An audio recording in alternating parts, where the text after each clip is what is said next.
Pejabat dilarang terima parsel. Dialog kita lanjutkan kembali masih bersama Direktur Lingkar Madani, Ray Rangkuti. Bang Ray, ini kalau kita bicara soal tadi apa yang disampaikan oleh Pak Heru, kita singgung sedikit lagi. Artinya kalau ini dididik dan ini tidak dihentikan gitu ya, pola pemahamannya juga akan terus dilakukan begitu. Saya kok agak pesimis gitu ya, dalam beberapa tahun ke depan surat edaran seperti ini akan tiap tahun akan terus dikeluarkan bahwa pejabat negara tidak boleh menerima parsel. Artinya budaya itu dalam beberapa tahun ke depan itu belum akan berhenti. Oh iya, bahkan mungkin 5-6 tahun ke depan ya kita akan melihat dengan pola-pola yang bisa berbeda-beda, atau bukan dengan kreasi-kreasi yang bisa juga berbeda-beda, dan dengan argumen-argumen yang lebih canggih. Terdengar seperti baik gitu. Misalnya seperti itu tadi kan ya, murid melatih murid supaya pandai berterima kasih dan seterusnya itu susah membantahnya gitu. Tetapi kan ada argumen atau ada efek yang juga sangat berat kalau kita mau melakukan tradisi itu terus-menerus gitu. Nah, ini yang lagi-lagi kita sebutkan membongkarnya memang tidak mudah ya, karena ini berkaitan dengan cara pandang dan juga kultur yang sudah terbangun selama ini. Nah, kalau misalkan kita ini kan sebetulnya bagi sebagian orang yang memberikan itu, seperti para siswa tadi, itu kan sebetulnya tadi dikatakan bahwa ini untuk menghormati sebagai ucapan terima kasih segala macam. Ini dalam konteks bernegara sebetulnya memang tidak pas untuk tidak boleh sama sekali, karena guru itu sudah difasilitasi oleh negara sumbernya, entah ya cukup atau tidak cukup itu kan memang bukan bagian dari kajian ini gitu loh kira-kira kan. Tapi karena nggak cukup, nggak boleh kemudian Anda menimpakan itu pada orang lain gitu. Jadi mereka semua sebetulnya secara tidak langsung sudah diberi hadiah ya oleh masyarakat itu melalui pajak yang diambil oleh negara. Kalau misalkan mereka ini ingin berterima kasih karena sudah mendidik anak-anaknya, terus mereka merasa punya ilmu yang cukup gitu, itu gimana jadinya cara berterima kasihnya? Kan banyak sekali caranya, tetapi tidak harus melanggar ketentuan undang-undang yang sudah kita buat bersama gitu. Misalnya ya dalam bahasa agama itu Anda mendoakan dia supaya lebih baik, rezekinya dimurahkan ya, atau apalah dan seterusnya. Atau mungkin bukan terkait hari raya, tapi ketika mereka akan lulus gitu kan, setelah lulus artinya. Itu juga nggak boleh. Itu bukan soal hari raya atau tidak ya, memberi hadiah kapan saja pun. Tidak boleh ya. Pejabat negara itu tidak boleh. Nah, coba karena parsel ini kan konteksnya lebaran, artinya begitu ya. Tapi sebetulnya konteks yang umum itu tidak boleh memberi hadiah kapanpun kepada pejabat negara. Tadi dikatakan bahwa ada dua hal yang dikhawatirkan, tidak profesionalismenya mereka dalam memberikan pelayanan, dan ada pelayanan istimewa terhadap mereka yang memberikan gratifikasi. Ada contohnya nggak? Misalnya seperti apa? Atau bahkan ada kasus-kasus yang memang berawal dari sana? Contohnya betulnya banyak. Misalnya pelayanan istimewa. Kalau kepada pejabat negara, pelayanan istimewa itu kan diistimewakan lah ya. Misalnya ada tiba-tiba kirim tiket, ya, ada tiba-tiba sekolahnya dipermudah, bla bla bla macam-macam itu. Tapi efek pelayanan istimewa ini terhadap si pemberi juga bisa kemudahan di dalam berbagai hal yang berkaitan dengan tugas dan tanggung jawab si penerima parsel atau si penerima hadiah ini dan sebagainya gitu. Misalnya mestinya dia melewati 3 pintu cuma cukup 1 pintu, atau melewati beberapa hari, 6 hari dia cukup 1 hari dan sebagainya, yang tidak lazim atau bahkan sebetulnya tidak pas sesuai dengan ketentuan yang berlaku gitu.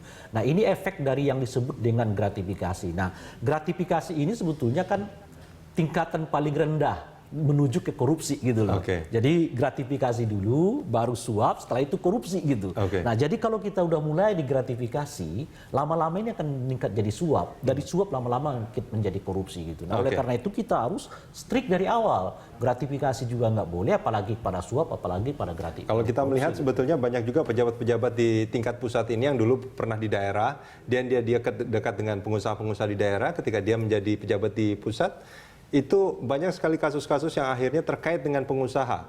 Nah, apakah itu juga sebetulnya ujung dari apa yang tadi disampaikan? Artinya waktu dia di daerah itu dia sering kali berhubungan, ada ucapan terima kasih mungkin. Betul. Nah, cuma kan ketika sudah ada barter ini kan, jadi misalnya seseorang di luar pejabat negara memberi hadiah kepada pejabat negara memberi kemudahan dalam berbagai bentuk yang berkaitan dengan tugas dan tanggung jawabnya, itu sudah meningkat tuh dari gratifikasi jadi suap namanya. Kalau kita bicara soal pusat sama daerah, ini potensi hal-hal seperti ini lebih besar di mana? Saya pikir sekarang ini akan banyak di daerah. Kenapa?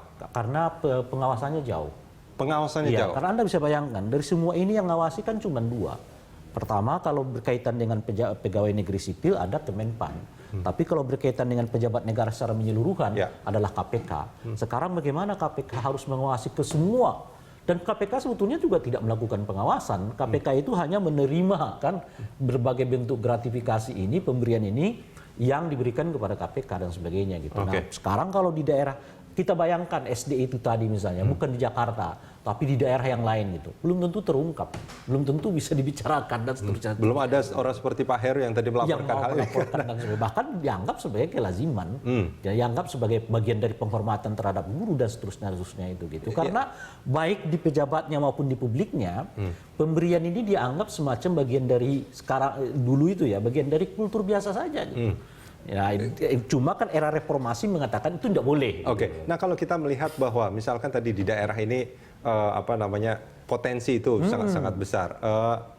Dampak lanjutannya itu apakah itu juga bisa dikatakan potensi suap dan korupsi itu juga akan sangat besar di daerah? Dengan sendirinya akan mengalih ke sana gitu.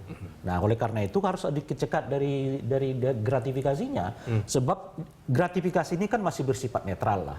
Jadi seseorang diberikan hadiah bla bla tanpa tensi misalnya untuk mendapatkan bla bla gitu. Tapi itu kan awalnya gitu ya. Nah, di atas itu kalau tiap tahun atau misalnya tiap bulan Anda memberi hadiah kepada pejabat negara gitu kira-kira.